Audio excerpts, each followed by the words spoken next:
जय यीशु। पुनः मैं आप लोगों का स्वागत करता हूँ प्रभु यीशु मसीह के नाम से। आज का पाठ हम लोग सुनेंगे प्रकाशना ग्रंथ अध्याय 3 पद संख्या 14 से 22 तक। आमीन। विश्वसनीय तथा सच्चे साक्षी। ईश्वर की सृष्टि के मूल स्रोत का संदेश इस प्रकार है। मैं तुम्हारे आचरण से परिचित हूँ। तुम ना तो ठंडे हो न गर्म। कितना अच्छा होता कि तुम ठंडे या गर्म होते, लेकिन ना तो तुम गर्म हो और न ठंडे, बल्कि कुनकुने हो। इसलिए मैं तुमको अपने मुख से उगल दूंगा। तुम यह कहते हो, मैं धनी हूँ, मैं समृद्ध हो गया, मुझे किसी बात की कमी नहीं।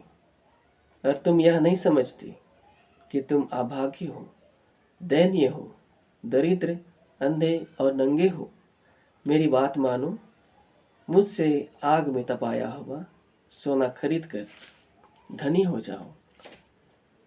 उजले वस्त्र खरीद कर पहन लो और अपने नंगेपन की लज्जा ढक लो। अंजन खरीद कर आंखों पर लगाओ, जिससे तुम देख सको। मैं जिन सबों को प्यार करता हूँ, उन्हें डांटता और दंडित करता हूँ। इसलिए उत्साही बनो और पश्चाताप करो। मैं द्वार के सामने खड़ा होकर खटखटाता हूँ। यदि कोई मेरी वाणी सुनकर द्वार खोलेगा, तो मैं उसके यहाँ आकर उसके साथ भोजन करूँगा और वह मेरे साथ। मैं विजयी को अपने साथ उसी तरह अपने सिंहासन पर विराजमान होने का अधिकार दूंगा, जिस तरह मैं विजयी होकर अपने पिता के साथ उसके सिंहासन पर विराजमान हूँ। जिसके कान हो वह सुन ले कि आत्मा कलीसियाओं से क्या कहता है। यह प्रभु की वाणी है। ईश्वर को धन्यवाद। ख्रिस्त में प्यारे माता पिताओं, भाई बहनों, छोटे बच्चों, आज के पाठ के द्वारा प्रभु पुनः हमें आह्वान करते हैं कि हम प्रभु पर किस प्रकार दृढ़ भरोसा रख सकें। इस प्रकार से आज प्रकाशना ग्रंथ के माध्यम से प्रभु हमें अपने वचन को बताते हैं, जो कि संत यूहन्ना के द्वारा उन्हें दर्शन होकर उन्हें प्रभु हर एक घटनाओं को, जो प्रकाशना ग्रंथ में होने वाली घटनाओं को प्रभु बताते हैं कि किस तरह से इस धरती संसार में घटनाएं घटेंगी। उन सभी घटनाओं का जिक्र प्रकाशना ग्रंथ में है और वो हमें किस प्रकार आगाह करते हैं स्वर्ग के बारे में, नरक के बारे में और भविष्य में होने वाली विभिन्न घटनाओं के बारे में। प्रभु प्रकाशना ग्रंथ के द्वारा हमें आगाह करते हैं, हमें बताते हैं और किस प्रकार प्रभु हमें कहते हैं कि प्रभु, मैं तुम्हारे आचरण से परिचित हूँ।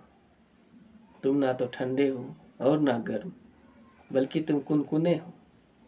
अर्थात प्रभु कहना चाहते हैं, अच्छा होता कि तुम प्रभु में गर्म रहते, अर्थात प्रभु में विश्वासी बने रहते, तो भी अच्छा था। यदि तुम अविश्वासी भी रहते तो भी अच्छा था, ताकि मैं आपको, तुमको अपने वचनों के द्वारा मैं तुम्हें बता सकता कि मैं परमेश्वर हूँ।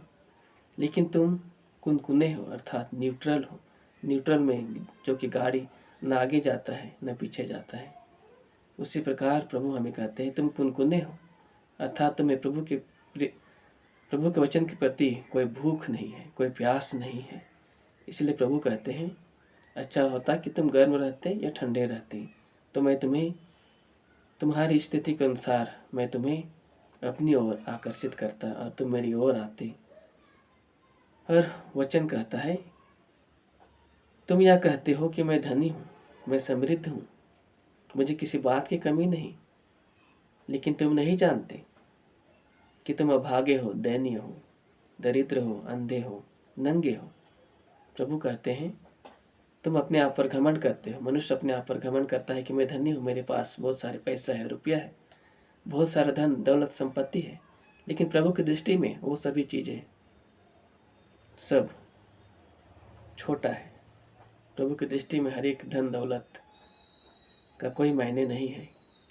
मायने यह है कि प्रभु की दृष्टि में हम धनी बने, प्रभु की योग्य हम धनी बने। क्योंकि प्रभु कहते हैं, मेरी बात मानो, मुझसे आग में तपाया हुआ सोना खरीद कर धनी हो जाओ। ये सिर्फ ये भौतिक सोना के बारे नहीं कहते, लेकिन ये आत्मिक रूप से प्रभु हमें धनी बनाना चाहते हैं। और वे कहते हैं उजले वस्त्र खरीद कर पहन लो, अर्थात आत्मा का वस्त्र, हमें आत्मा के लिए उजले वस्त्र पहनना है, अर्थात हमें आत्मा को शुद्ध रखना है, पवित्र रखना है। ये तभी संभव है जब हम प्रभु के वचन के अनुसार जीवन जीते हैं, प्रभु के योग्य जीवन जीते हैं, तब हमारा आत्मा उजले वस्त्र पहनता है और प्रभु के योग्य हम बन पाते हैं और अपने नंगेपन को हम ढक सकते हैं। अंजन खरीद कर आंखों पर लगाओ जिससे तुम देख सको। प्रभु के वचन के द्वारा हम अपने आँखों को, जब हम उसके वचन के अनुसार चलते हैं तब अपने आँखों को शुद्ध करते हैं। इसलिए प्रभु कहते हैं अंजन खरीद कर आँखों में लगाओ ताकि तुम देख सको, अर्थात हम उसके वचन के अनुसार हम चलते हैं तो हमें अच्छे बुरे का ज्ञान होता है। और प्रभु आगे कहते हैं मैं जिन सभी को प्यार करता हूँ मैं उन्हें डांटता और उन्हें दंडित करता हूँ। हाँ मेरे प्यारे भाई बहनों, प्रभु हम सबसे प्रेम करते हैं। इसलिए यदि हमारे जीवन में दुख होता है, कष्ट, पीड़ाएं, समस्याएं रहती हैं, आर्थिक कष्ट रहती हैं, विभिन्न प्रकार के रोग से हम ग्रसित होते हैं, तो ये न समझें कि प्रभु हमें सजा दे रहे हैं, लेकिन प्रभु हमें दंड के द्वारा हमें सुधारता है। ऐसे बहुत सारे लोग होते हैं जो पाप में जीवन जीते हैं। आप लोग दुनिया में बहुत सारे लोगों को देखते हैं जो पाप में जीवन जीते हैं। अचानक से बहुत सारी घटनाओं में उनके शरीर के किसी अंग में चोट लगता है और वे प्रभु की कृपा के द्वारा ही उनका रिकवरी होता है, इलाज होता है। लेकिन फिर भी बहुत सारे लोगों के अंदर उस बात का एहसास नहीं होता कि प्रभु ने हमें यह दंड दिया है और हमें अपने पापों से, गुनाहों से हमें तौबा करना है। आप लोग अपने आसपास अड़ोस पड़ोस में भी आप देख सकते हैं बहुत सारे लोगों के जीवन में इस तरह से घटनाएं घटती, फिर भी बहुत सारे लोग नहीं सुधर पाते हैं क्योंकि उनका जीवन, जैसे प्रभु ने कहा है तुम तो ना तो ठंडे हो न गर्म हो बल्कि तुम कुनकुने हो, अर्थात उनके जीवन में प्रभु के प्रेम के प्रति कोई इच्छा नहीं होता। वे सिर्फ जीवन इसी प्रकार जीते हैं जैसे कि एक जानवर जीवन जीता है। जानवर भी अच्छी तरह से जीवन जीता है, वह भी उस सृष्टिकर्ता परमेश्वर को धन्यवाद करता है। लेकिन मनुष्य जिसे परमेश्वर ने अपने आत्मा दिया है, अपने स्वरूप में बनाया है, वह मनुष्य उस परमेश्वर के प्रति शुक्रगुजार नहीं रहता। बेशक मनुष्य जाति हम सभी एक दूसरे के प्रति ईर्ष्या द्वेष करते हैं, लोभ लालच करते हैं, एक दूसरे के प्रति झगड़ते हैं और लोग हमसे कोई खराब व्यवहार करता है तो हम सोचते हैं उनसे हम दूर हो जाते हैं। लेकिन परमेश्वर वो नहीं है कि मनुष्य जाति पाप करे तो परमेश्वर उसे छोड़ दे, बल्कि वह परमेश्वर है। वह हर एक मनुष्य के साथ, चाहे वह कितना ही बड़ा पापी क्यों ना हो, अपने दिल की गहराई से प्रेम रखता है।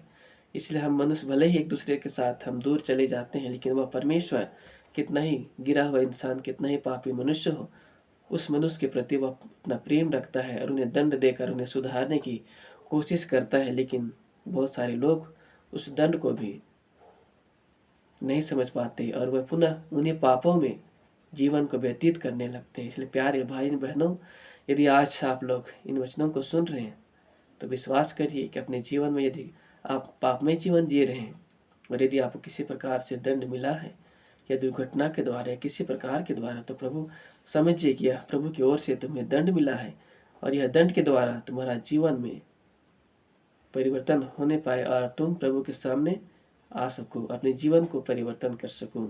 तो जिस तरह से प्रभु कहते हैं मैं द्वार के सामने खड़ा होकर खटखटाता हूँ, यदि कोई मेरी वाणी सुनकर द्वार खोलेगा तो मैं उसके यहाँ आकर उसके साथ भोजन करूँगा और वह मेरे साथ। यह द्वार सिर्फ हमारा भौतिक घर के नहीं बल्कि यह हमारा हृदय का द्वार है और हमारे हृदय में प्रभु हर घड़ी हर क्षण खटखटाते हैं और हमें अपने मार्ग को, अपने वचन, अपने मार्ग को बताते हैं कि कौन सा मार्ग सही है, कौन सा मार्ग खराब है। इसलिए हम उस खटखटाने की आवाज़ को, उस प्रभु की आवाज़ को सुने ताकि प्रभु हमारे हृदय में आ सके और हम उसके साथ भोजन करने का अर्थ है उसके साथ जीवन व्यतीत करना, उसके संग संग चलना और उसकी इच्छा के अनुसार चलते हुए प्रभु के मार्ग पर चलना। प्रभु आगे कहते हैं मैं विजयी को अपने साथ उसी तरह अपने सिंहासन पर विराजमान होने का अधिकार दूंगा जिस तरह मैं विजयी होकर अपने पिता के साथ उसकी सिंहासन पर विराजमान हूँ। हाँ मेरे प्यारे भाई बहनों, ये कितनी बड़ी बात है। यह वचन जो लिखा गया है कितनी बड़ी बात है कि हम प्रभु के योग्य नहीं हैं, लेकिन प्रभु के योग्य जीवन जीते हुए जब हम स्वर्ग राज में होते हैं तो प्रभु कहते हैं मैं विजयी को अब उसी तरह अपने सिंहासन पर विराजमान होने का अधिकार दूंगा। वह सिंहासन जिस पर सिर्फ परमेश्वर का अधिकार है, लेकिन हमें भी वह अधिकार देता है कि उस सिंहासन पर हम उसके साथ बैठ सकें, उस परमेश्वर के संग बैठ सकें। यह तभी संभव है जब हम अंत तक प्रभु के योग्य जीवन बिताते हैं और विचलित नहीं होते हैं और प्रभु के बताए मार्ग पर चलते हैं। प्रभु कहते हैं जिसके कान हो वह सुन ले कि आत्मा कलीसिया से क्या कहता है, कि प्रभु अपने वचनों के द्वारा हमें आगाह कर रहे हैं कि जब हमें मृत्यु हो जाएगा और जब हमें न्यायसन के सामने खड़ा होना पड़ेगा तो हम ये ना कह सकें कि हमें प्रभु का वचन नहीं मिला था। इसलिए प्यारे भाई बहनों, यदि आप इन वचनों को सुन रहे हैं तो विश्वास करिए यह वचन आपको किसी के द्वारा भी मिल रहा है। वह वचन प्रभु का है, वह बताने वाला का नहीं, लेकिन यह वचन उस परमेश्वर का, उस शक्तिमान परमेश्वर का वचन है। इसलिए जितने भी भाई बहन इन वचनों को सुन रहे हैं याद करिए और विश्वासी बनिए, दृढ़ बनिए। अब प्रभु में, प्रभु के वचन के अनुसार जीवन जिए। प्रभु कहते हैं कि तुम ना तो गर्म हो ना तो ठंडे हो, बल्कि तुम कुनकुने हो, अर्थात तुम्हारे अंदर किसी भी प्रकार का कोई भी विचार नहीं है। तुम प्रभु के प्रति ना आगे बढ़ते हो ना पीछे जाते हो, ना कोई सोच विचार। इसलिए प्रभु के प्रति आपके अंदर भूख होना है, तभी हम प्रभु के मार्ग पर चल सकते हैं। क्योंकि प्रभु किसी भी मनुष्य को दबाव नहीं देता।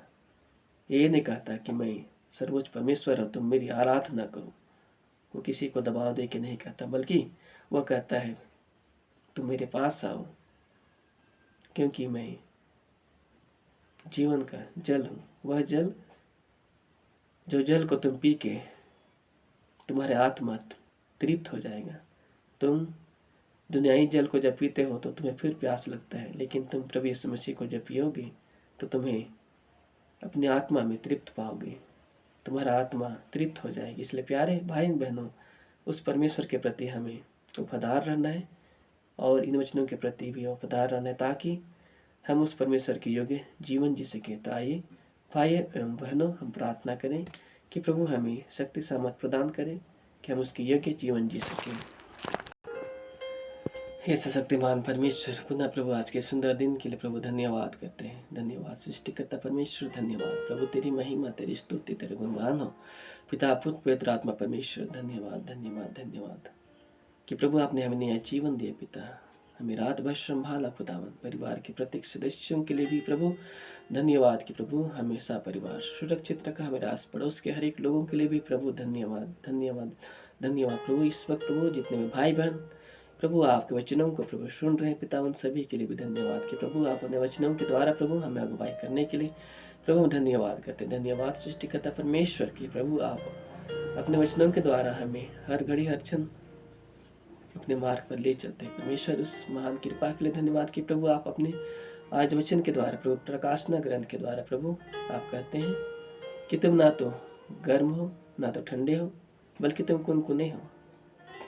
इसलिए मैं तुम्हें उगल दूंगा, मैं तुम्हें त्याग दूंगा। हाँ मेरे परमेश्वर, आज हर एक मनुष्य जाति को प्रभु आपके वचन के प्रति भूख बढ़ा हे मेरे परमेश्वर, ताकि प्रभु हर एक मनुष्य जाति प्रभु आपके वचन के प्रति आपके वचन को प्रभु चख सकें और उस स्वाद को प्रभु चख कर प्रभु आपको स्वीकार करने पाए। पिता परमेश्वर, जिस तरह से प्रभु आप अपने वचनों के द्वारा हमें अगुवाई करते हैं खुदावन, कि मनुष्य जाति जिस तरह से अपने धन दौलत रुपया पैसा का घमंड करता है मेरे परमेश्वर, लेकिन वह धन दौलत रुपया पैसा सब कुछ प्रभु बेकार है, क्योंकि शरीर से कुछ लाभ नहीं होता, बल्कि आत्मा ही सब कुछ है। आत्मा से ही जीवन प्राप्त होता है। हमारे परमेश्वर, हम आपको वचन के साथ जीवन जीने के लिए प्रभु हमें शक्ति सामर्थ प्रदान करेगा। अभी जिस वक्त प्रभु जितने भी भाई बहन प्रभु आपके इन वचनों को सुन रहे खुदावन, आपके वचनों के अनुसार उन्हें शक्ति सामर्थ प्रदान कर, ताकि वे आपके वचन के अनुसार वे जीवन जी सकें। जिस तरह से प्रभु आप हमारे हृदय के द्वार को खटखटाते हैं खुदावन,